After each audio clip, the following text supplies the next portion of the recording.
$3 million per fiscal year that goes towards that debt repayment. Can you slide down to the next one? This is part of the county's budget that shows what they expect sales tax revenues to be for the different quarters. They're a little bit different because some are on food, some aren't on food, and there's a few other things associated with it as well. But these are the budget allocations, but we're seeing sales tax come in significantly higher than what we had budgeted or what the county had budgeted previously. And in fact, I think the county's actually dropped the property tax rate because of increases in sales tax revenue in the COVID funding, correct? Yeah, so, and again, we're talking only about the fourth quarter cent funding on this. So if you go to the next slide, that's just a waterfall in a graphic form. Go on to the next slide. Oh, and I'm sorry, that's repeated twice, so let's go on to the next one, sorry. So in addition, if you keep going down to the bottom of that, so in addition to the bond payment, there's also an agreement from, boy, that was 2014, I believe,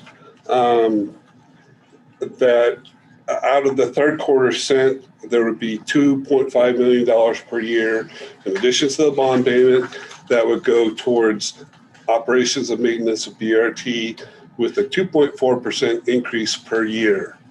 Now, again, this was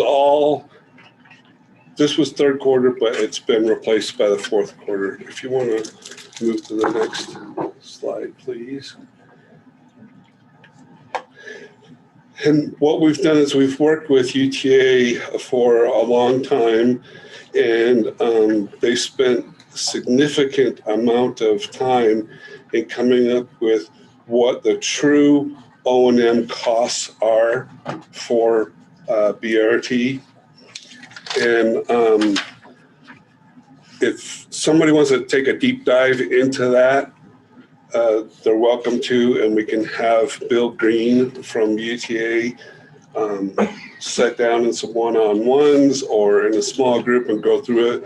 It's really detailed. He's gone through it with myself, with Commissioner Acerson, or Trustee Acerson, Sean Seeger, Mary there.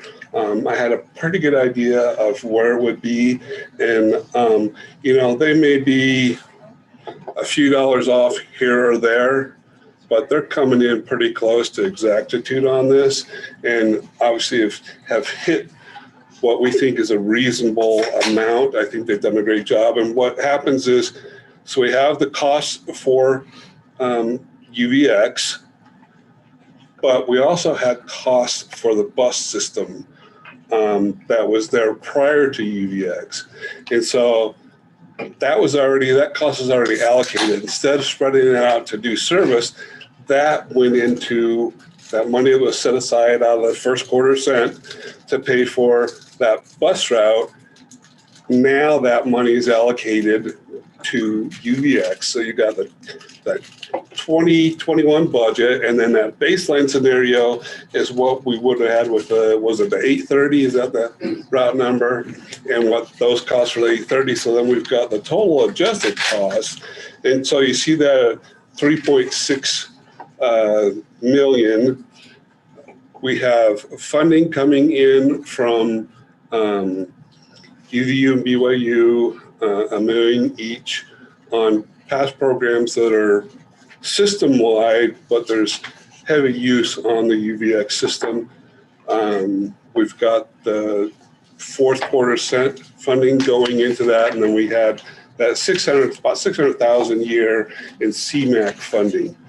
Well, what happens is, as we look at this 3.6 as a targeted amount, because of the increase in sales tax, the fourth quarter cent can cover these waterfalls, and moving ahead on down to the other waterfalls sooner than what we had expected originally, and even sooner than we had expected a couple of years ago. So we're moving ahead of the game where we can actually make all of the bond payments, pay for the O&M at the actual cost. I believe the past bond payments has already started coming in. I don't know if you know, Deneen, but they're going into number 3 and number 4 and number 5, which aren't huge amounts of sums to pay back original things. They've been doing that for a couple of years. And then we're going into that reserve account to pay out the bond early and then moving towards new service. So even with keeping the UVU or the UVX project a zero fare, we're able to actually be ahead of schedule. There's a couple other things associated with it. Fare collection is not free. There's a cost associated with fare collection. When we built the UVX project, we put in the conduit and some of the infrastructure so that we can easily put in a fare pay system.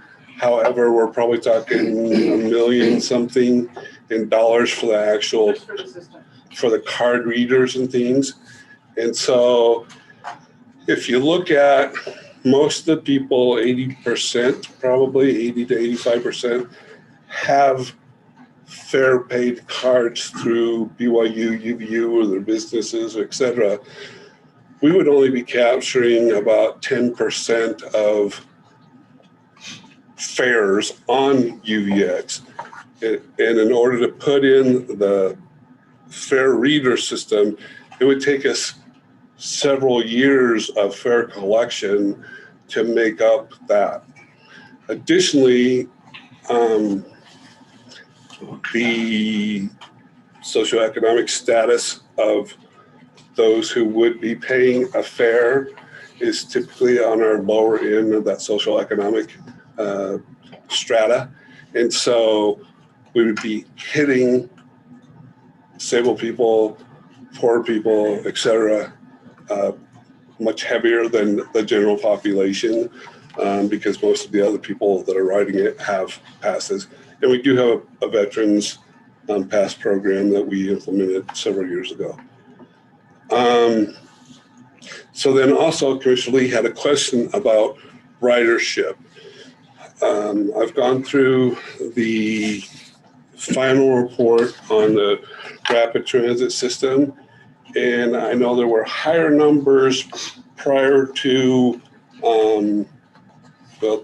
2005, like in 2004, 2003, that show, because we had different alternatives, one being a light rail system. So we had, one of the options was a light rail system. It had pretty good ridership, but it was 4 times the cost of BRT for only a slightly better ridership amount. And so when they went through the alternatives analysis in 2003, 2004, published in 2005, the sweet spot was BRT. And with the BRT project, this included also that we would have a stop at the Wilkinson Center, which was one of the more popular stops along the route. But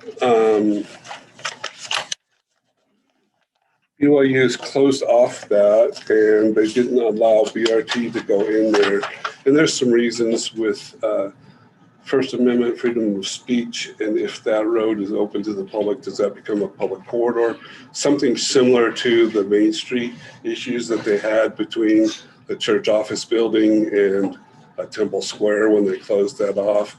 You have freedom of speech along that right of way. So if we look through the 2005 screening and going to BRT, even with the stop at the Wilkinson Center, they were looking at ridership in that 17,000 riders per day by 2030. Yeah, 17,000 ridership by 2030 opening day, not my definition, but FTA's definition is 3 years after the start date is what they call opening day. And they are expecting 15,000 at opening day in 3 years. Is that correct? 12,000? 12,000. So FTA modeled at in 3 years, 12,000. Pre-COVID, we hit the 12,000 mark, and we've actually had a few days that were higher than that. So according to FTA's, sure. That study was done when it had a fair. A fair was in place. Well, no, because BYU actually had their passes in place at that time. So it's not. When was the study done? In 2004, 2005, the final report. And BYU had passes at that time, and then they adjusted it, took out the Wilkinson Center stop, and then also didn't have a fair pay card for a couple of years prior to BRT opening, and then we were able to get them back onto the pass cards after BRT opened. Okay, I don't know the timeline on that. Yeah. As you probably knew, but Yeah. it seemed to me like we had done this study with the fair in place, and then afterwards we did the analysis and said, what can we do and make it free, and also work with BYU and UVU. Yeah, and that's because they already had passes. BYU already had passes. And then one of the things that we found out as well with the BRT, we had a little bit lower numbers, but actually there's like a walking distance to the transit corridor. And we found out that people are actually walking, students are walking further to get to BRT than what we had expected, which is probably why we're at that 12,000 now instead of in a 3-year period. And of course, we have COVID that we'll get through. We also have another study similar to what they did on 4th South in Salt Lake, except we did a pre-transit route. So vehicles on 4th South are significantly less than what they were prior to light rail. But they don't know if those cars just went to other routes. We actually started our study prior to construction, during construction, and after construction. That's being done by professors at the University of Utah. We've contacted them, and they say that they still have to do adjustments for COVID. So once we get out of that and things are opened back up, then they can finish that study. And we'll see what vehicle ridership did on that route, and if those vehicles just went to other routes off of the diagonal, or if there was actually vehicular trips were reduced. So in a nutshell, we have significantly more sales tax than we had expected when we started BRT, especially with the 4th quarter cent coming in and then the increases in the 4th quarter cent. We can be ahead of schedule on those things that we were looking at doing with the waterfall out of the 4th quarter. So we're actually ahead of schedule there by also keeping zero fare to the rider.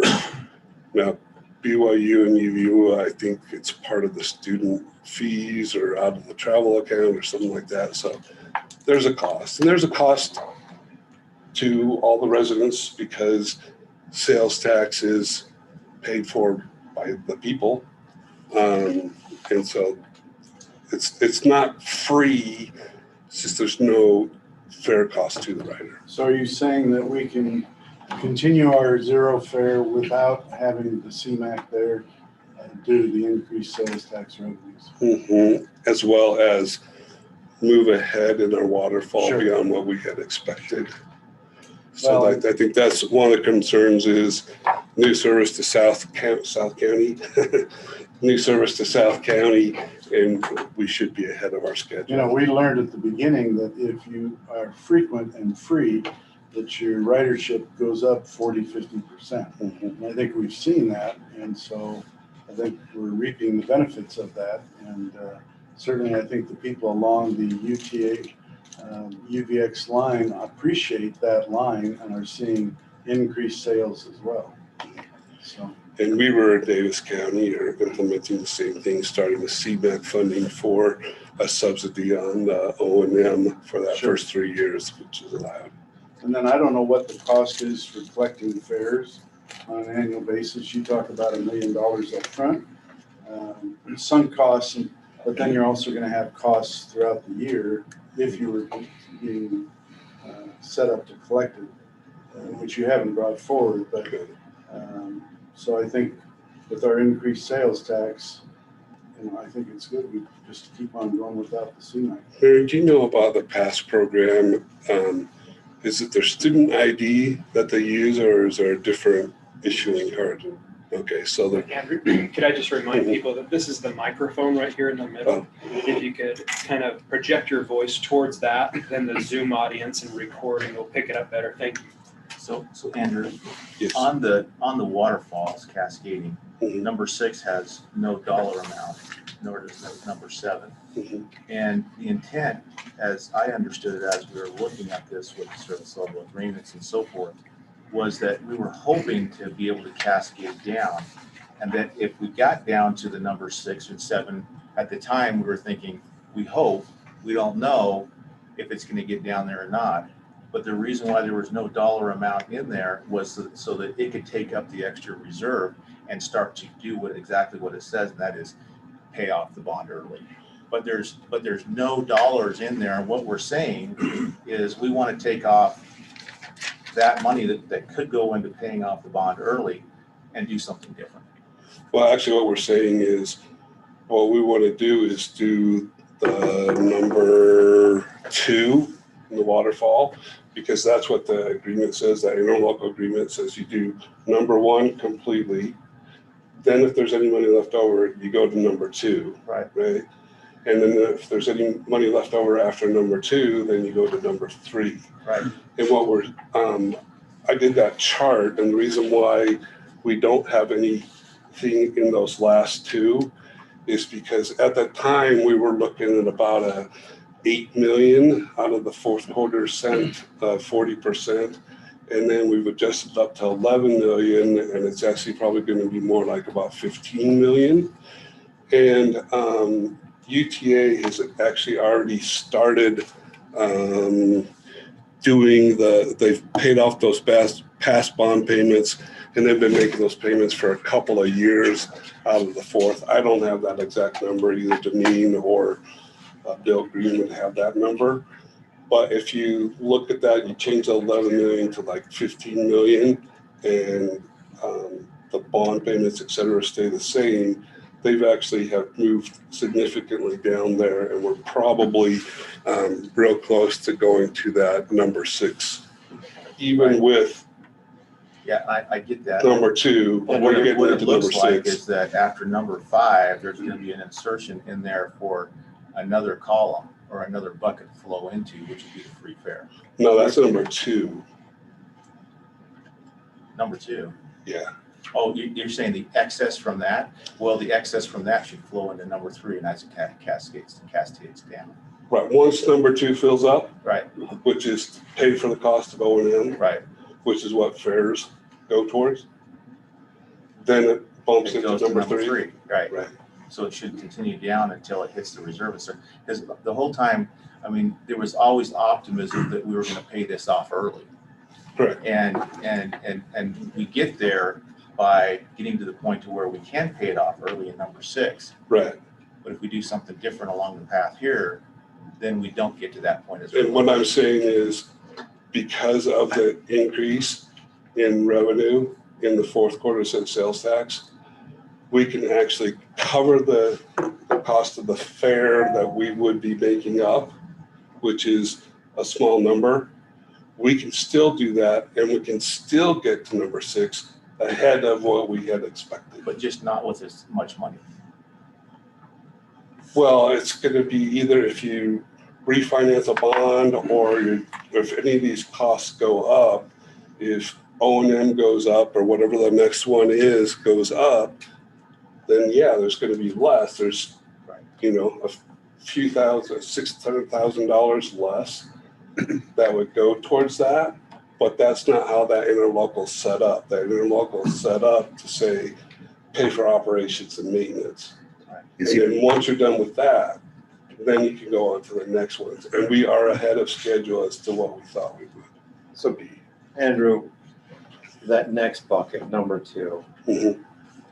without free fare, there is, let's just say, a $500,000 fare collection, which is Mhm. probably super high.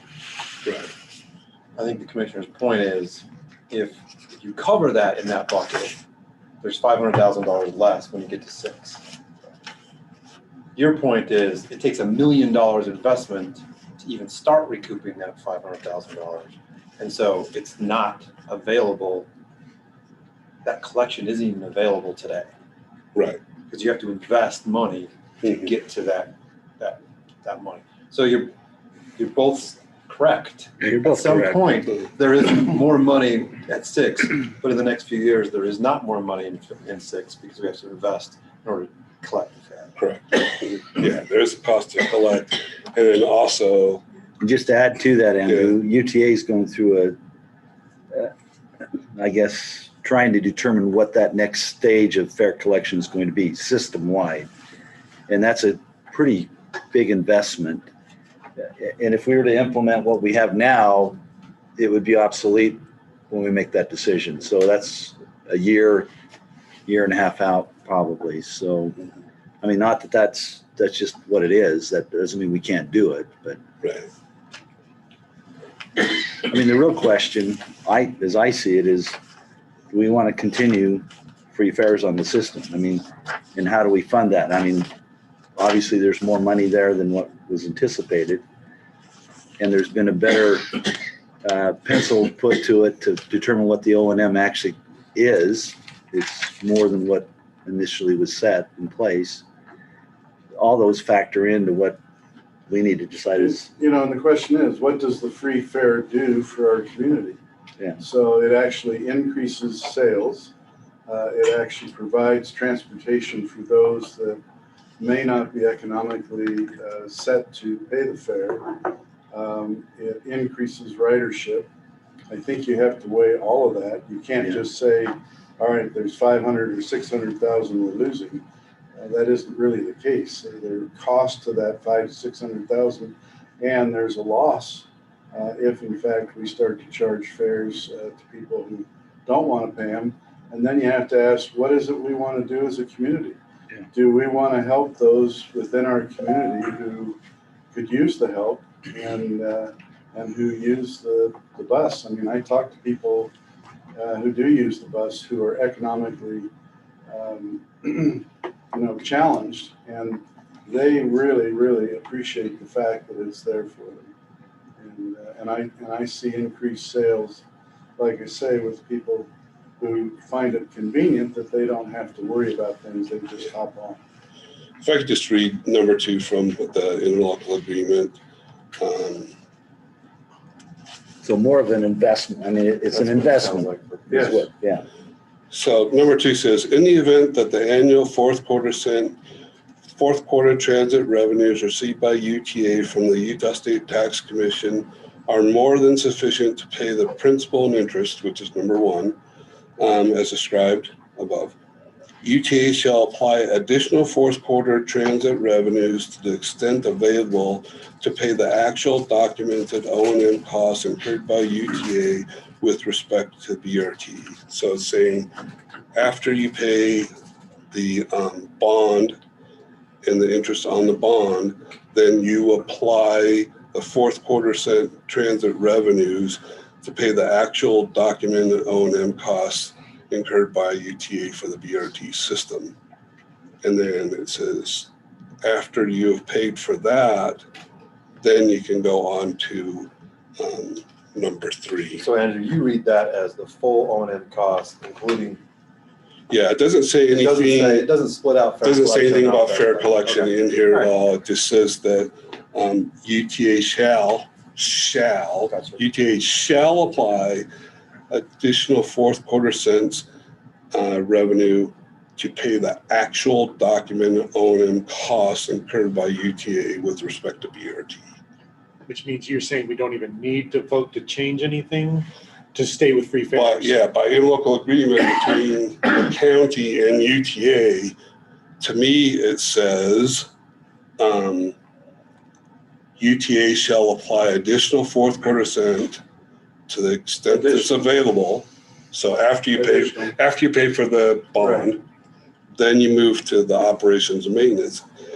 And it says, to the extent available, to pay the actual documented O&M costs incurred by UTA with respect to the BRT system. It doesn't say after fares or anything else. It says that fourth quarter cent goes to pay the actual cost. And we have the calculation from UTA what the actual cost is, where the actual cost minus what was being paid for the original 830, and then that comes up with that actual documented cost. So I think Mayor Akerson has it spot on. This is a pivotal point on where the direction of this is going to go, because 3 years ago or so, when we were talking about this, the conversation was we're going to use CMAQ money. We realized that CMAQ money is not going to stay Short term. The whole reason for using CMAQ money was because we just want to give a jump start to it. Nothing more than that. It's just going to be a jump start. And that was the conversation, is that we'll have a jump start. We'll see where it goes. We want people to see what the ridership, can do. And then from there, and the question I asked, I said, once we start down a path like that, there's going to be an expectation that it's forever.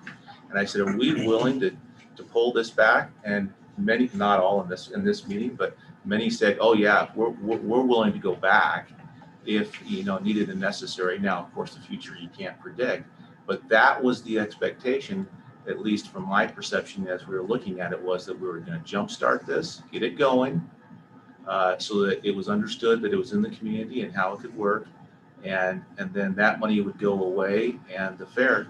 I mean, the reason why we have some of the infrastructure in place was because it was anticipated that we were possibly going that direction with the fare part of it. That option, yeah. I get that there's economic benefit to it. I don't know how we measure that to a certain extent, because if they're going to buy something, they're usually going to buy something to go one way or the other. But still, we do have BYU and UVU looking at, they're going to continue what they're doing. BYU did hold off for some time and finally came on board and took some negotiating. I think you were involved in those meetings and negotiating with them last second to get them on board.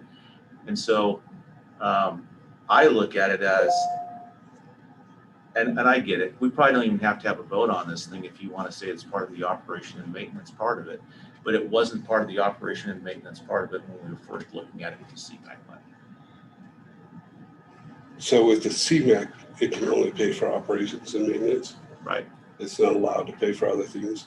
So it is allowed for between 3 and 5 years to pay for the operations and maintenance. We put the infrastructure in, the conduit in, because it's one of those things of when you put it in, it's real cheap to put in conduit when you're putting in the system versus digging everything up. So Once again, you're both right. I mean, it's cheaper and it provides opportunity for in the future. Right, so that's exactly right. Yeah. And so this agreement was done in 2018, and you were involved in establishing that agreement, right? Same with Kent Millington, I think, from UTA, that you negotiated that, and then that then was also brought forward to the MPO. And when I was looking at it, I was thinking, I think this has to go back, but this is, I mean, when we were originally looking at BRT, we didn't have the fourth quarter in place. Right. So let me kind of muddle this conversation a little bit more. At UTA level, and correct me if I'm wrong, Mary, fare collection is what percentage of our overall? Is it about 13%? Of fare, yeah. I mean, that's 13% of the revenue that comes in. To implement a system, you know, a new fare collection system, it's a huge number, big number, and that's fine, that's part of it. There is a discussion that I think will take place during this next legislative session on how committed are we to transit statewide?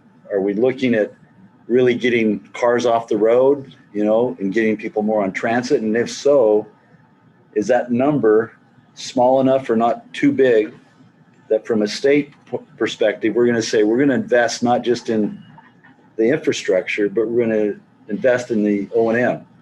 In fares, we're going to take it off the table, and we're just going to make that an allocation statewide where that happens. If in fact you actually get to that point, I think you will find that your success rate will go up. It opens the door. Ridership rate will go up. You take away the barrier. And in fact, I think it's going to pay for itself.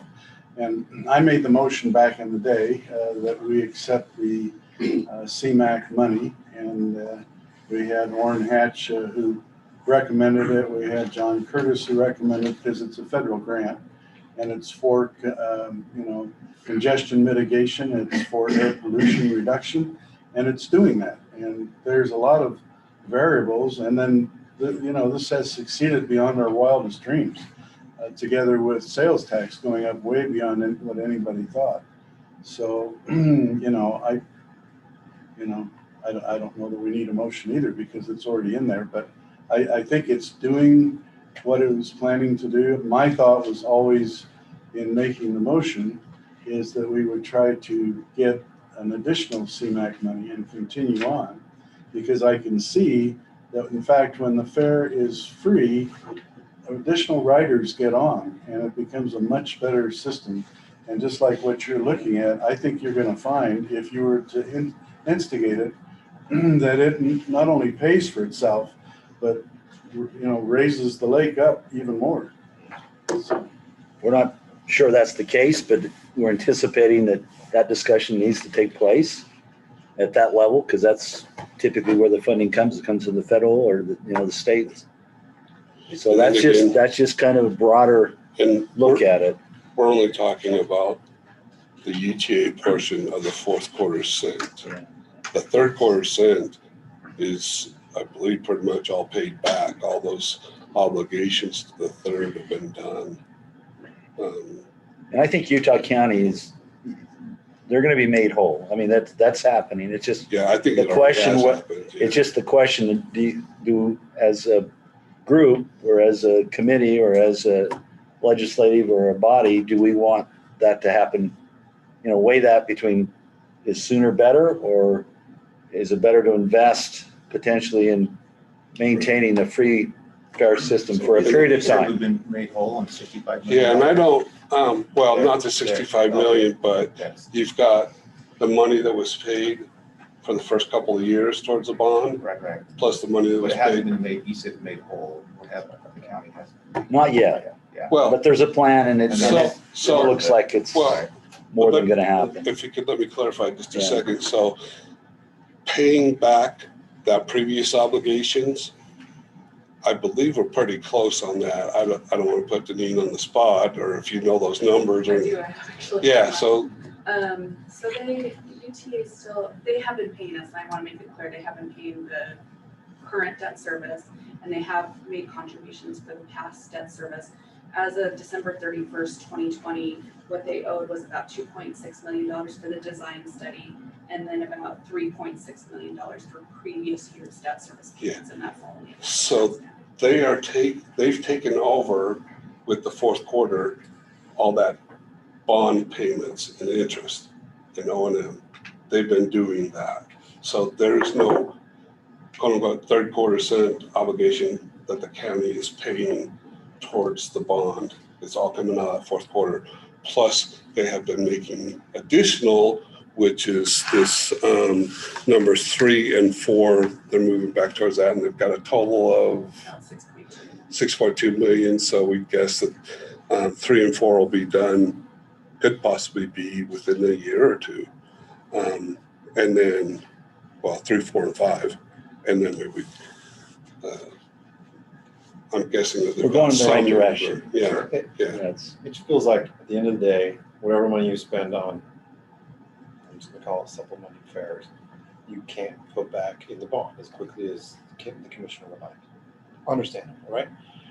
It feels like we could make a very fiscally conservative decision on how to spend that, on how to use the fare, right? It sounds like that we could put on paper a way to say this is a truly an investment. It does save money in the long run, and it saves $1 million investment today. So you could make a very fiscally conservative decision on this, and not even talk about the impacts of the community, the benefits of the community, right? You could make it based on finances alone if we had that information in front of us. And maybe that's something that you need commissioners to see that kind of laid out, so you can make that more very fiscally conservative, which I would hope you want to do.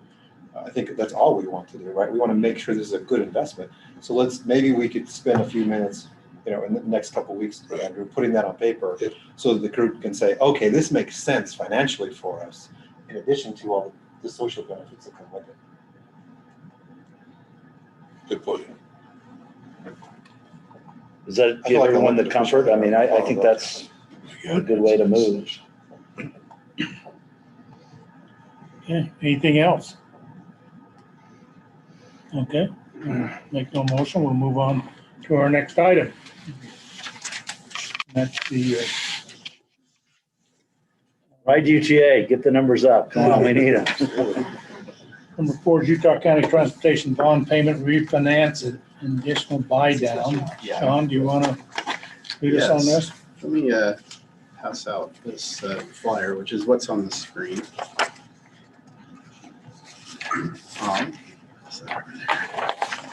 So back in 2012, the county took out about a $52 million bond on the second and third quarter sales taxes to build a bunch of larger projects in the county. I believe Pioneer Crossing, Geneva Road, I-15, I think was in that mix. And so they've been paying back the bond. They're coming to us today to look at refinancing that bond. The current interest rate is about 4%, is 4% on the bond that we have, and it would come down to 2.5%.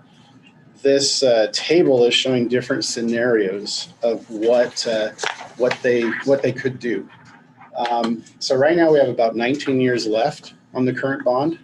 The uniform savings, or the blue section there, is showing if we just continue that 19 years paying off the bond.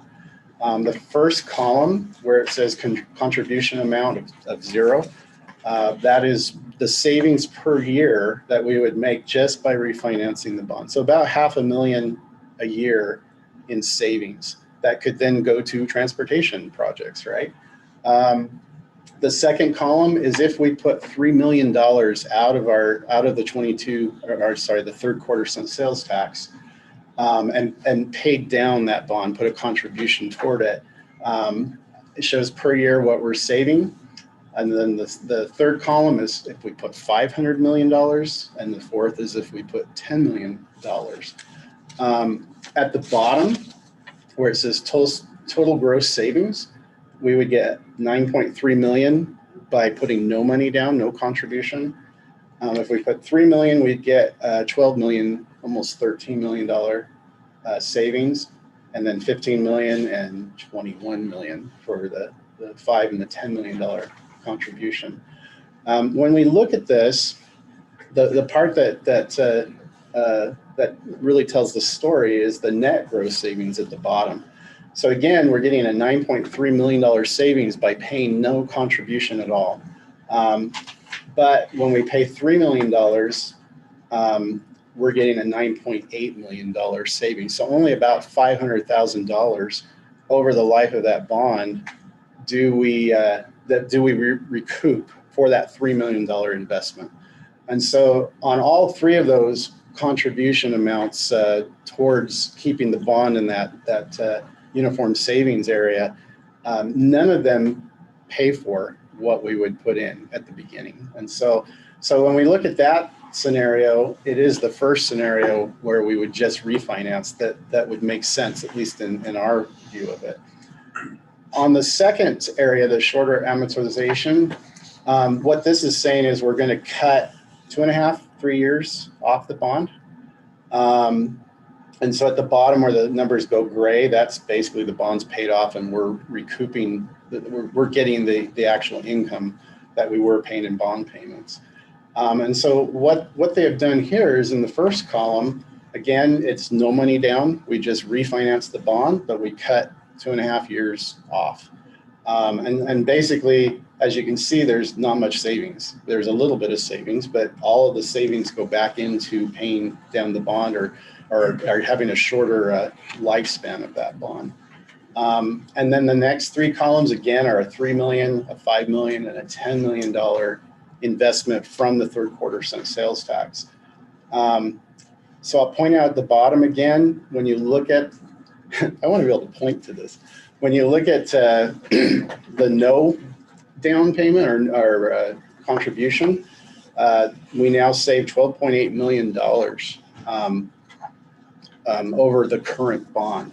So compared to the keeping it over this 19 years where we saved 9.3, we're now at 12, that helps. So 12.86 there. So this is what we save by cutting by reinvesting basically all this money into this scenario and getting the bond paid off 2.5 years earlier. How long is the term of the bond? We have 19 years left right now on the bond. And when we refinance it? If we refinance it this way, we still have 19 years. If we go with this one, it's 2.5 years shorter. 16. 17. Yeah, that's 17 years. So really, it comes down to, in these two scenarios, do we want $500,000 a year to go towards transportation projects, or do we want $500,000 a year to pay down the amount of years we pay by about 2.5 years? What's the rate, John? 2.5%? Is that what we, yeah.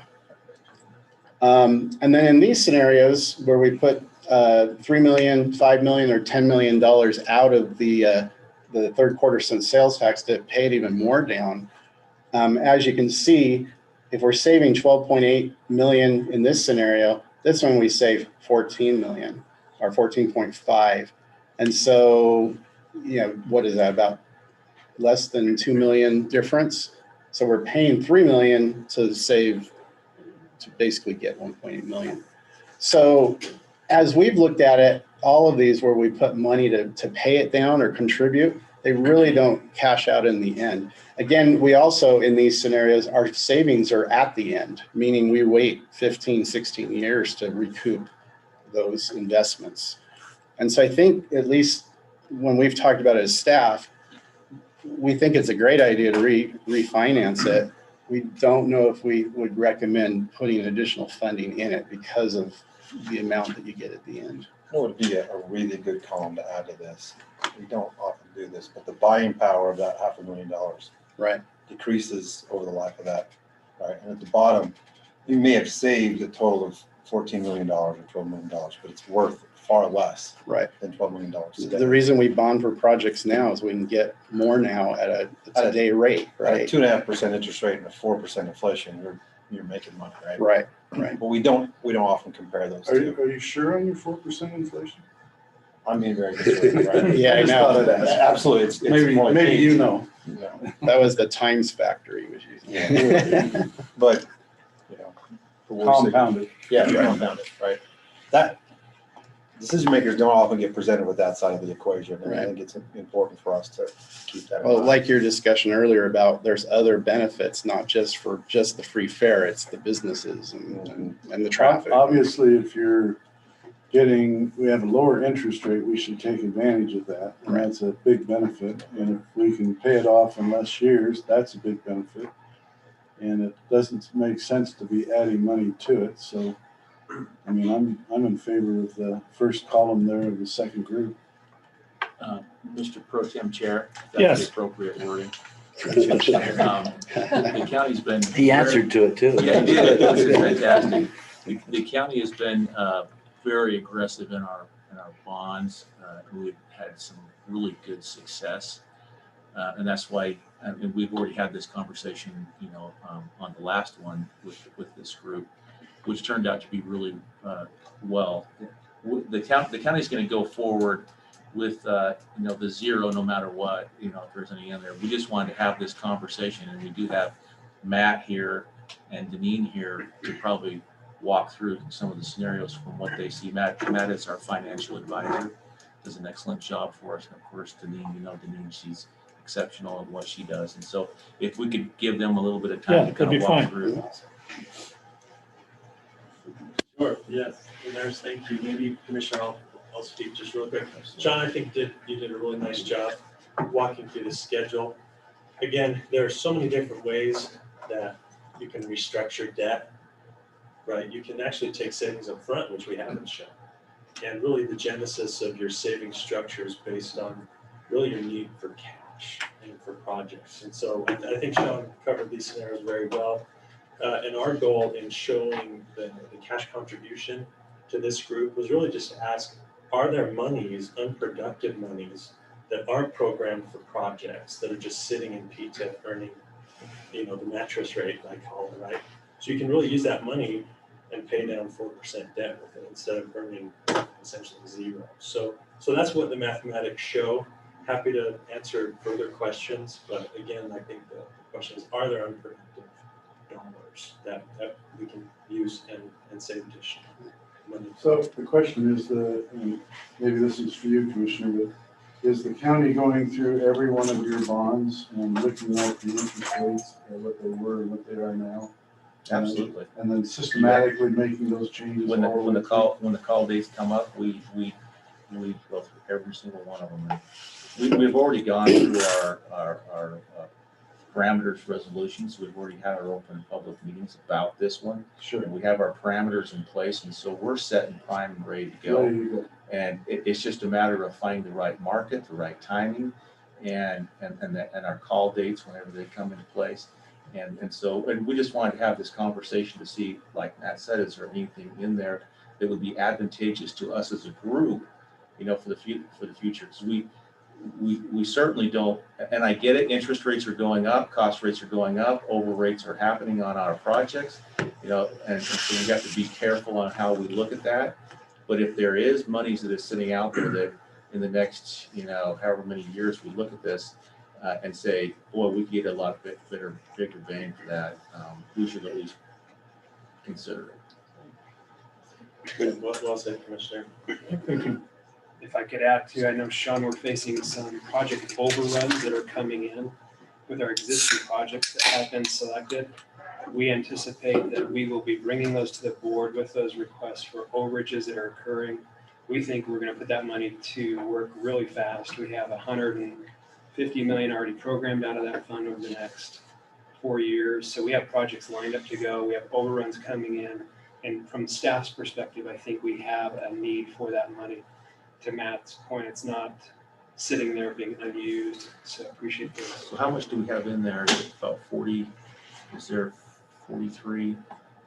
At balance, you mean? Yeah, on a balance side. Deneen sent me today about 15. We're showing around 10, so we need to work our numbers together. But that's mostly because we've gotten better numbers than even 2 years ago that we were planning for when we did the last selection process for projects. On the revenue side. Right, which that will start up again this November, and it would be productive money if we were to put it in there. So either way, if we decide we want to put it to pay down the bond, then it's just less money for projects. So Sean, on projects, what's the average annual, sorry, goodbye. I'll ask the question, then I'll come back in. Shane may know. You're asking like an So increase in the cost. question is, I'm wondering, is there a trend that you're seeing as far as average annual increases on the projects right now? When we do a cost estimate for UDOT, we're using between 4 and 5%. Okay. And that is underrepresenting the cost increases by a bit over these last year and a half. That's my question. What is the real? It's more like 10 to 12. Okay. That's what I was thinking. It's a lot. Yeah. That 2 million today, that's my struggle with this. And I totally understand that we need to make our money productive 100%. My argument is, at that kind of inflation, it's more productive to buy something than it is to pay down upon it 2%. And if there's not a need out there, there's a need in Spanish Fork, I promise. So, Says the new council member. right, so, we, when I was at the department, we had this conversation with GOMB all the time. If you save project money, should you reinvest it into the bond payments? And we've said time and time again, the needs are so large that there's always another one. So it's very difficult to put money towards a bond when you need to invest in your system. Just a matter of what is that next need, and can we identify and get the money working for us before it turns into, another 10% of interest. And also, And 10% this year compounds with 10% next year. Absolutely. with if there's third quarter cent funding involved, if they're refinancing and there's a net savings, it doesn't have to go to the MPO. But if it is third quarter cent and there is a cost associated with it by 59-12-22-18-4A, it has to go to the MPO for approval before the county can spend. They can't spend unless they have MPO approval on the third quarter cent. So if it's just a refinance and there's net savings, the county can just do that. And we appreciate them coming and saying, hey, we're looking at doing this. I think it's healthy always to be keeping an eye on that. Mm-hmm. And I thought it was 4B, not 4A. 4A. It is 4A. You rattle that off like my. 59-12-22-18. This is what you think about when you go to bed. And I don't know if we've been discussing it kind of in terms of, do we want to pour some money in the 3 million, the 5 million, the 10 million? But I've been thinking of it in terms, maybe everybody has two, of the 500,000 a year that we could save. And I'm leaning personally towards that one, where, because again, you look back and you say 19 years, I mean, that would take us back to 2002, when we'd be talking about this. If we're projecting to today, we get 12 million instead of $500,000 all every year. I think $500,000 every year from 2002 to now would have been your better bet than getting $3 extra million by waiting today. So anyway, so I think we're all in agreement on that. Okay. We were talking about fiscal conservative approach to bonding is a good thing. Yeah. Going into debt actually makes financial sense. when you're on inflation, When you're, absolutely. Oftentimes we just don't talk about the other side of the equation. Right.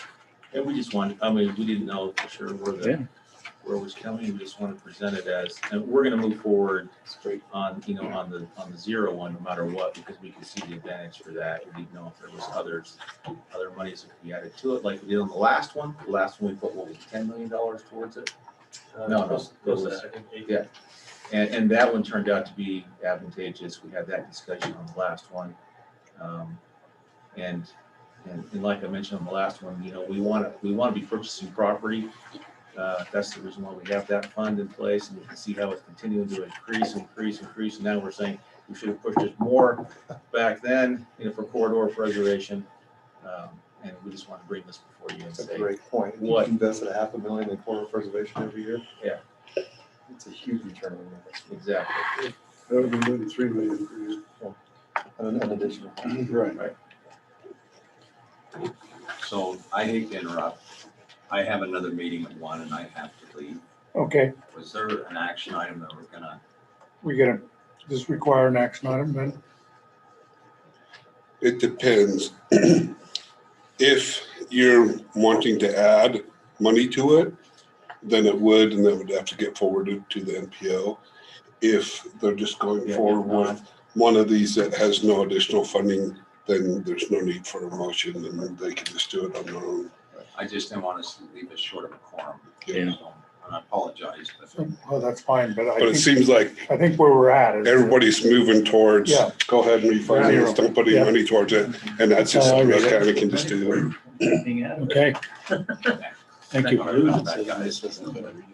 All right, you got, We can bring it Your, up with the information that we have. so Commissioner, you got our direction where where you're going with We're the zero. unified. What's that? We're unified. Go for it. Go for it. We just gotta find the time to pull the trigger when it's. Okay, before it's Thank not. move to 5, UTA Capital Development of Utah County Projects, and Sean again. Great, thank you. Oh, there you Yeah, go. the other Sean. The other Sean. Melanie, you gotta make that full screen, is that? Hey, okay, just wanted to give you a brief update on 3 projects in Utah County that UTA staff and MPO staff have been discussing lately. And bring up to speed on the South County Frontrunner South, sometimes I call it, project. That'll go from Payson or from Provo to Payson's, maybe Santaquin, get that far. Also the BRT system from Provo up to Lehigh, called the Central Corridor system, and then also the Point of the Mountain BRT system from Lehigh over into Draper. So just real brief updates about the way that MAG staff and UTA have been talking about this. Appreciate Trustee or Mayor Acerson's involvement in this. He's kind of helped us all get along in a better spirit and facilitated It's been good. It's a great meeting. some of our discussions, and want to move in this direction if you guys feel supportive of it. And, this is the Frontrunner South project. We're getting into some of the details now. It looks like Frontrunner on the existing rail alignment looks to be one of the better alternatives. We also looked at running a bus on the rail corridor.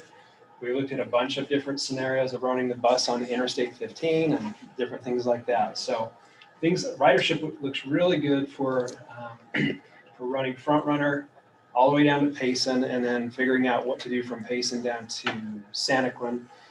If it's if we can stay on the track, or if we need to switch over to a bus system from Payson down to Santaquin, we're still figuring that out.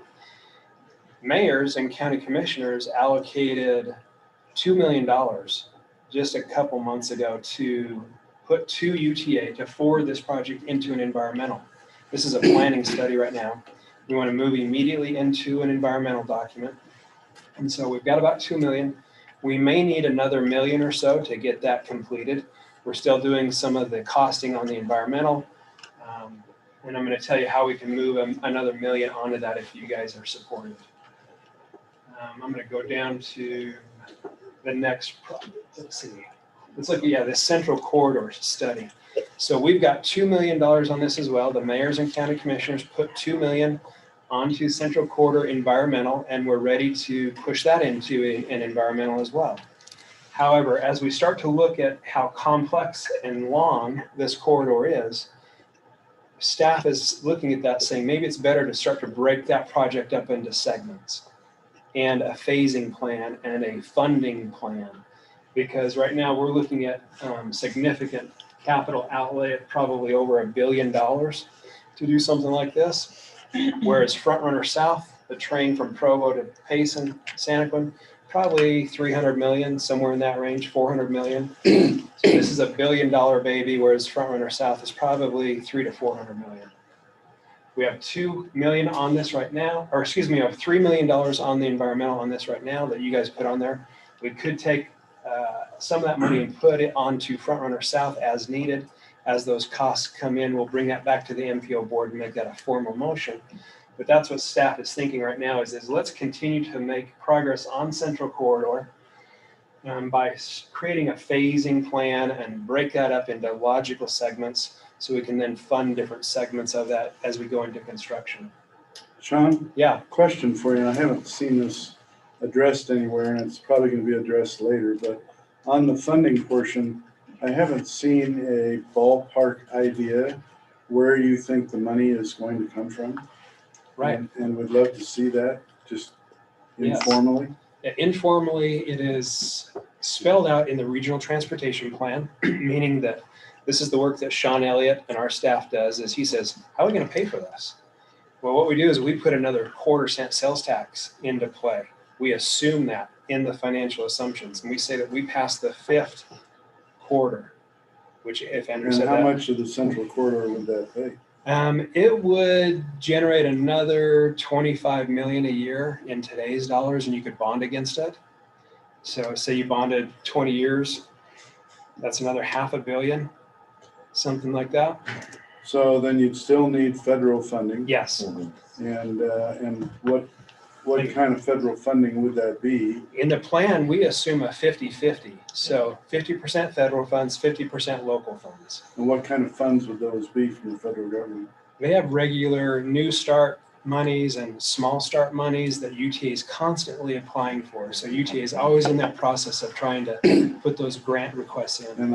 And are there funds there available? And particularly, my thought is, with looking at our infrastructure possible bill, can we tie in with that to be right up front and get that paid for? They are on a regular basis. There is money available. The question I think to pose to UTA is, what is your priorities in the entire service district? Because they go from Brigham City to Santaquin, and they've got a bunch of capital projects in Salt Lake. So it's kind of a race in my mind to say who's ready to receive these monies. That's why we want to get our environmental documents done. That's the key part. Get that done in place, and then Impact study. then you at least can move forward. Ready. Yeah. That's right. That's How long right. does that take again, I need total for the environmental study? Shane, would you say 2 to 3 years? 2 to 3. Yeah. 2 to 3. 2 to 3 years. So Maybe if I could just add. Yeah. That, as Mayor Acerson was saying before, the state of Utah is becoming a player in transit. So UTA is like a club. It's an interlocal agency, and you pay. Club, I like it. You pay to be a part of that. So through enacting sales tax, the state doesn't have a transit sales tax that the state has enacted. They have gasoline tax and they have auto-related sales tax. Gasoline tax is prohibited by the state constitution and can't be used for transit. But they can use the state sales tax that's auto-related, which is like 750 million a year, something in that range.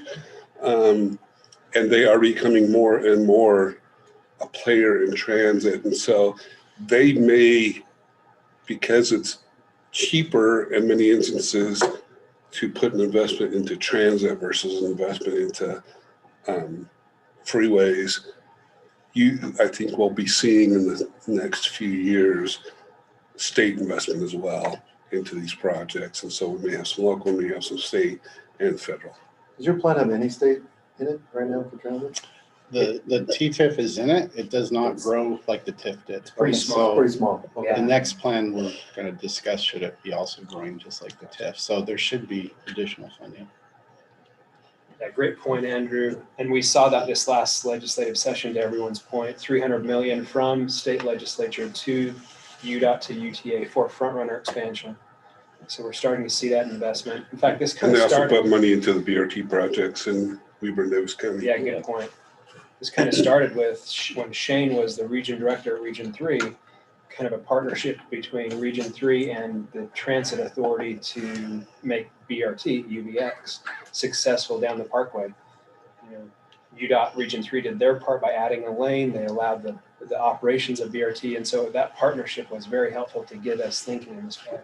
And there's an additional anticipation of surplus in the state coffers this next year as well. If as much, if not possibly more. So there's. And we don't know what the federal government's going to bring to the table, but they're With the probably going to infrastructure bring to the plan. table. Yeah.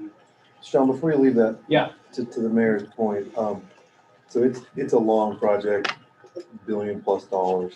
This next phase is really to inform you all of the best, the project that competes the best federally and with the most, right? What is the section in there that makes the most sense today?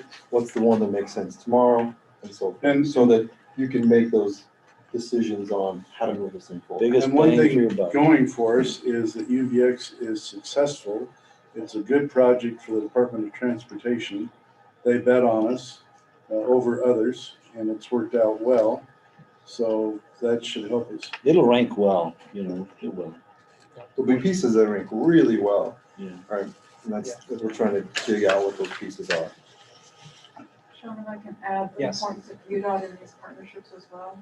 So UDOT's was the project manager on the Central Corridor Transit Project, which was really critical since it's UDOT's road, State Street, that we will mostly be using. But that partnership is really strong and important.